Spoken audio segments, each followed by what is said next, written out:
Sisi kama vijana katika umri wetu, yawezekana tunakuwa na mashindano kati yetu, ni mashindano ya urika. Sikiliza kijana wangu, wewe Mkatoliki, usiwe mpumbavu.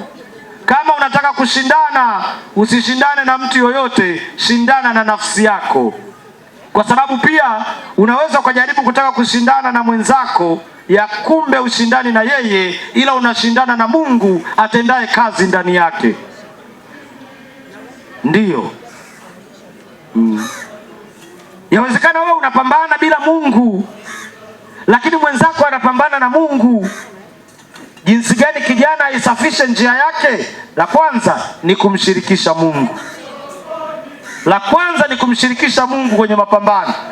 Piga magoti, mwambie Mungu, niwezeshe kwenye kazi yangu, niwezeshe kwenye shughuli yangu, uwe pamoja na mimi.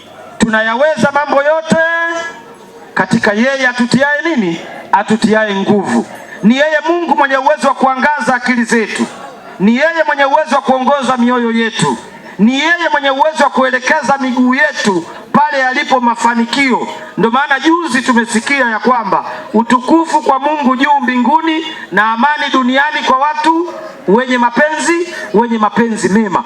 Watu wenye mapenzi mema wanayo sababu ya mafanikio, wanayo sababu ya kufanikiwa, wanayo kila neema na baraka ya mafanikio yao.